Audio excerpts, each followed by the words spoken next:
الفاظ تو سبھی سمجھ لیتے ہیں مگر دل کو چاہ اس ایک کی ہوتی ہے جو خاموشیاں سمجھ سکے۔ خوبصورت الفاظ ہمیشہ سچ نہیں ہوتے اور سچے الفاظ ہمیشہ خوبصورت نہیں ہوتے۔ اللہ تعالیٰ فرماتا ہے تو کرتا وہ ہے جو تو چاہتا ہے پر ہوتا وہ ہے جو میں چاہتا ہوں۔ تو وہ کر جو میں چاہتا ہوں پھر ہوگا وہ جو تو چاہتا ہے۔ انسان کتنا بھی بڑا ہو جائے اپنی پسند کے لوگوں کے لیے جذبات بچوں جیسے ہی رکھتا ہے۔ کبھی کبھی اچھا لگتا ہے سب جان کر انجان بننا، چپ رہ کر سامنے والوں کی چالاکیاں دیکھنا کہ وہ ہمیں بیوقوف بنانے کے لیے کہاں تک جا سکتا ہے۔ باپ اولاد کے لیے وہاں تک ہاتھ پھیلا دیتا ہے جہاں وہ پاؤں رکھنا بھی پسند نہیں کرتا۔ اگر محبت کے 100 حصے کیے جائیں تو 99 حصوں کی حقدار ماں ہے۔ رسول اللہ صلی اللہ علیہ وآلہ وسلم نے ارشاد فرمایا، جو شخص جوانی میں نکاح کر لیتا ہے تو شیطان چیخ اٹھتا ہے، ہائے افسوس اس نے مجھ سے اپنا دین بچا لیا۔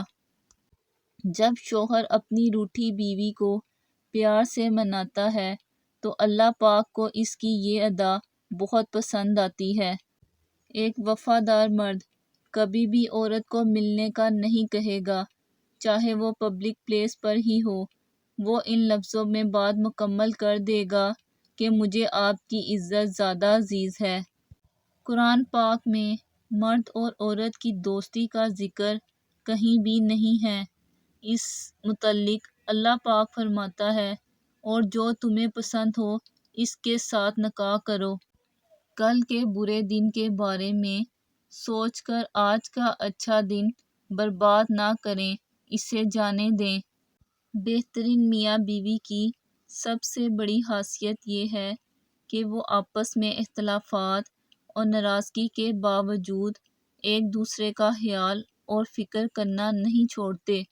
سجدے کی طاقت یہ ہے کہ فرش کی سرگوشی عرش پر سنی جاتی ہے۔ اے اللہ مجھے آنے والے بہترین دن عطا فرما اور میرے نصیب میں ایسا لکھ دے جس سے میرا دل خوش ہو، مجھے ذہنی سکون عطا کر اور میرے معاملات کو آسان کر دے، آمین ثم آمین۔ دولت وراثت میں مل سکتی ہے مگر پہچان اپنے دم پر بنتی ہے۔